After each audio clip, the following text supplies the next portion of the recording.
Hello, pals. Welcome to the final day. Windows 10 is going out of style tomorrow. On October 14th, a tragic event has taken place. Microsoft has ended the support of Windows 10. This decision gave its users an ultimatum. Switch to Windows 11, keep using Windows 10 in exchange for signing in to your Microsoft account and backing up your PC settings to OneDrive, or stay on Windows 10 but lose the protection of security updates. However, there is also another option, one which I decided to go with: switching to Linux. Prior to October 19th, I made the decision to switch to the Little Penguin simply because I grew tired of all corporations screwing up the user experience for petty reasoning. At least they are petty in my eyes. In 2015, a Microsoft developer named Jerry Nixon said, "There may not be a successor to Windows 10. That doesn't mean the Windows platform will be disappearing anytime soon. Rather than release another entirely new OS in a few years' time, Microsoft plans to build upon and refine Windows 10 through incremental upgrades. What does this mean for PC users? Hopefully a more dynamic and flexible platform going forward. The company has yet to announce a firm release date for Windows 10, but if the report from AMD is to be believed, it will be available for PC users by the end of July." anyone who would hear those words would assume that this is Microsoft confirming that, yes, this is the last Windows you will ever need to install, that it would receive feature updates indefinitely rather than jump to the next number. However, like all corporations, they backtracked on this statement after 6 years, and in 2021 they released the Flawless, the most amazing piece of software technology to ever exist, Windows 11. But you're not here for a history lesson about Windows 11 or another video saying Windows 11 sucks. Here's how my Linux experience went, pretty much.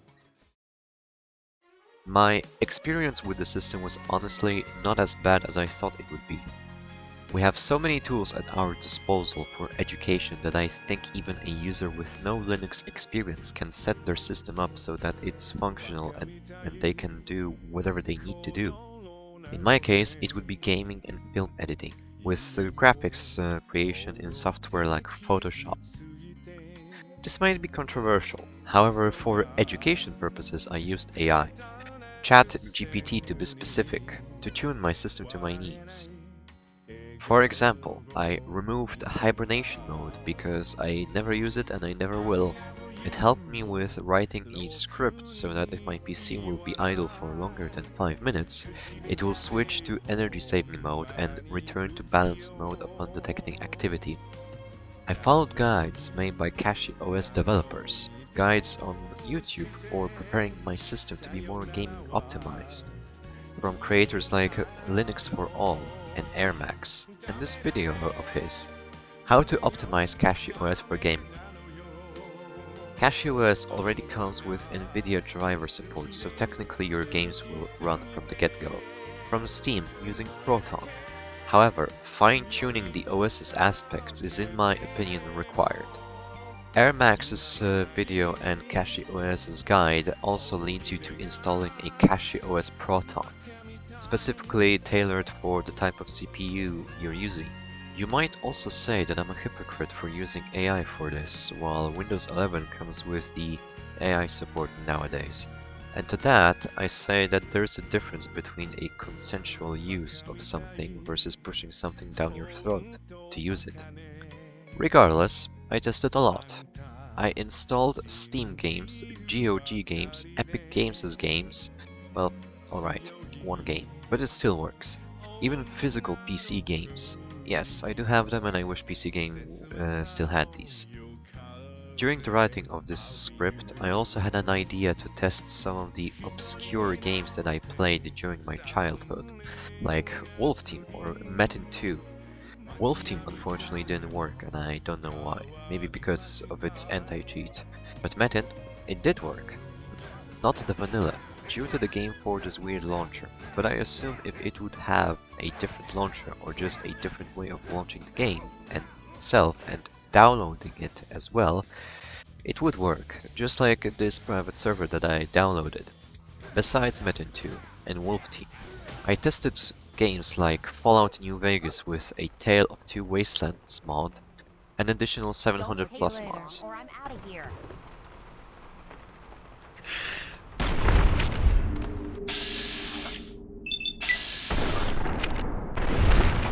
I tested Helldivers 2.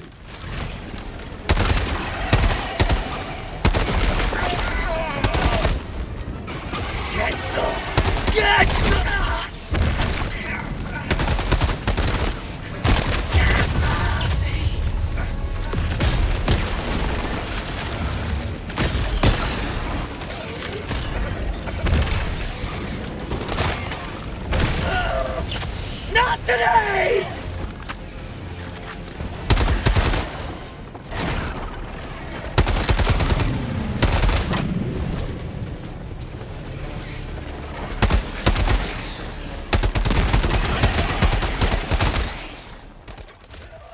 I tested Just Cause 2. I tested Metal Gear Solid 5 The Phantom Pain with mods installed through Snakebite. Miller! She saved the boss. She was saving herself! Fire! Put her in the cell! Boss! Keep an eye on her. Right. Take her away.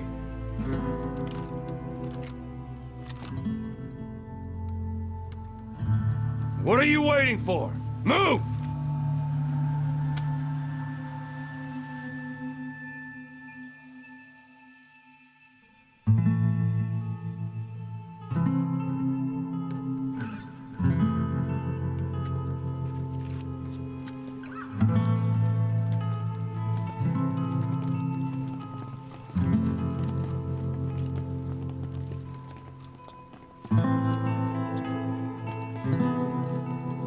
Boss, you are going to regret this.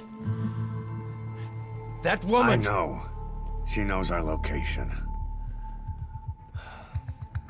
Either way, one of these days we're gonna have to kill her. But now is not the time.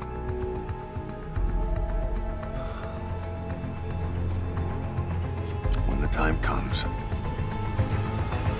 I'll pull the trigger.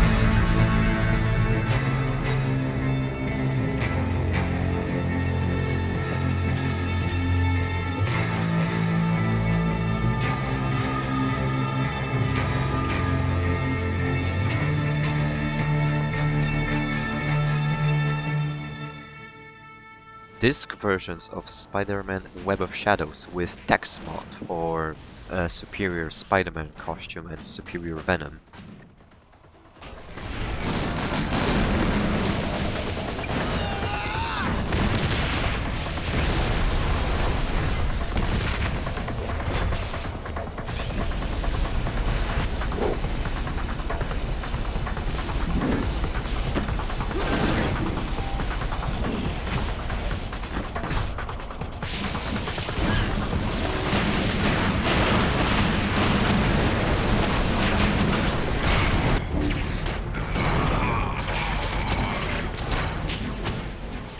Disc version of Star Wars The Force Unleashed Ultimate Sith Edition with an EXE patch for 60 FPS.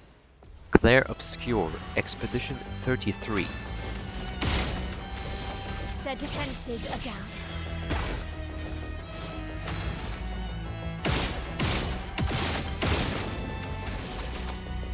From fire. Last ditch effort.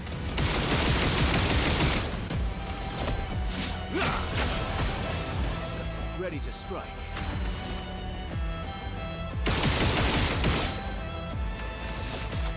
No time to lose. Well, well.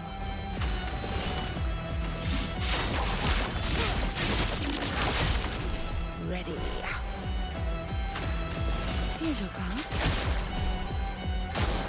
Please, mine.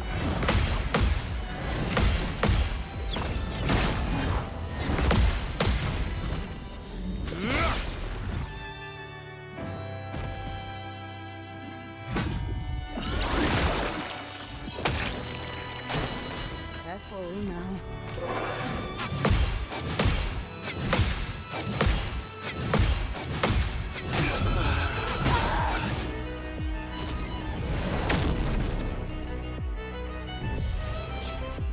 Not your number yet.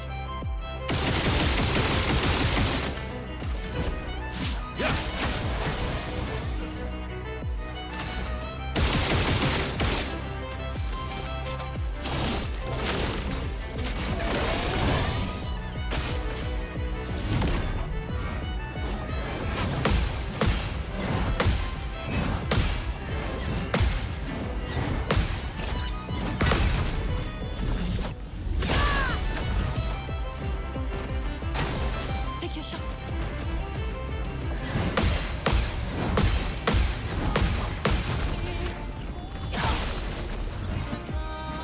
Bring it on.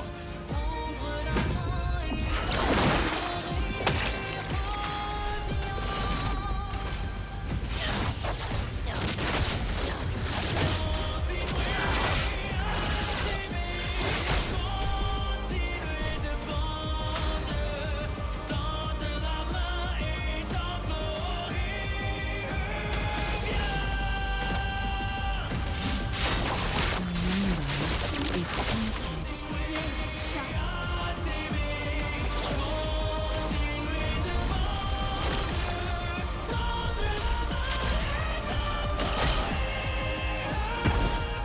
Let's shut.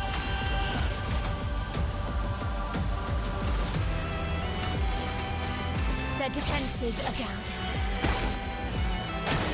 Get ready.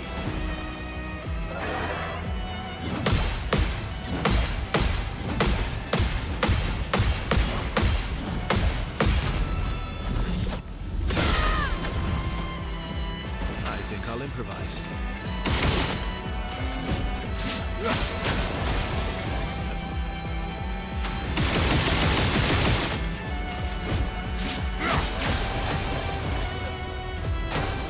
It's locked on you.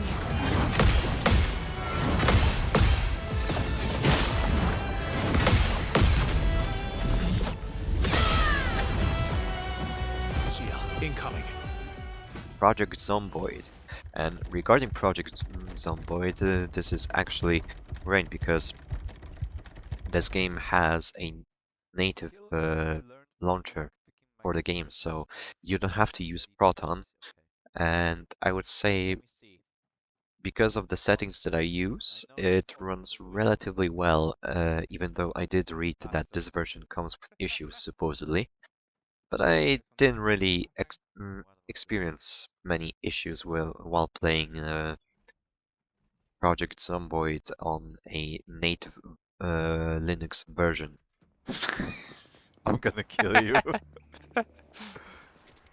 I also installed Left 4 Dead 2, and for Left 4 Dead 2 I know that there's a Linux version that you can download of Steam like any other game. However, Left 4 Dead 2 has this issue that even in 2025, this game has horrible shadow issues, and by that I will of course use a screenshot here. The shadows in the native Linux version of Left 4 Dead 2 are just black squares, and it's 2025, and I'm shocked that Valve hasn't fixed this yet. The only way to not deal with the square shadows is to play the Proton version of Left 4 Dead 2. But if you will use that, you will not be able to join the public servers, because I've read that VAC detects Proton as cheating in Left 4 Dead 2, which is weird, but it is what it is. I think you can play with your friends if they will connect to you via peer-to-peer connection, I believe, though. I also installed from Epic Games' launcher Predator Hunting Grounds, and yeah, the game works. PlayStation 3 games via RPCS 3 also work. And get this. I don't know if you know what Open Goal is, but in short, it's a project that aims to make the Jack and Daxter games playable on PC natively without the emulation. And OpenGoal has a native Linux support, so I would say the OpenGoal version of Jack 2 Renegade actually runs damn well on Linux as well. The only game that has unfortunately failed to work was my modded Skyrim, but I assume it's because of my setup itself. The game boots, however, with pre-installed reshade taken from my Windows backup, I believe this is the reason why it crashes, because it crashes upon loading the new save. Vanilla Skyrim will 100% work, I'm sure of it, and I would most likely need to start modding from the beginning to fix the issues I had in my Skyrim. Performance-wise, I'm very happy. I feel like my games run better than they did on Windows. Every footage you have seen so far in this video was recorded using OBS Studio and edited in a KDE Live or KDE? KDEN? I'm just going to say Kden Live, which are Linux apps. I don't have to worry about Microsoft's telemetry shenanigans. I don't have to worry that my SSD will malfunction. I don't have to deal with a bloated system. While I'm idling, my CPU is being used at zero, like around maybe 2% usually. When I play old games like Just Cause 2, my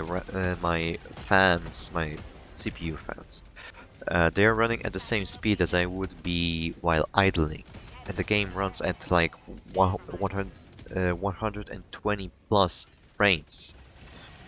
I can't complain about Helldivers 2's performance either, and this game has optimization issues.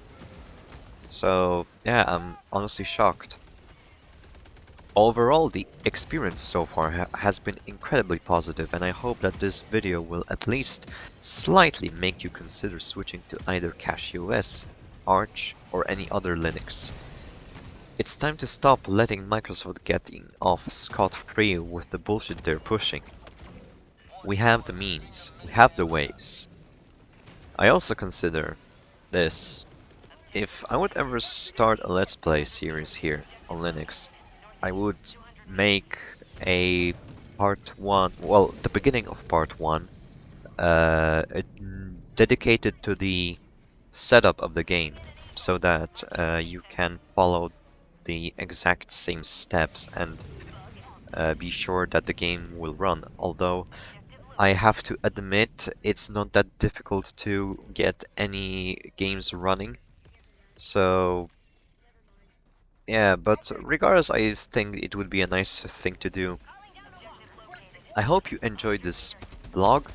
I think it would fall under the vlog category, I think.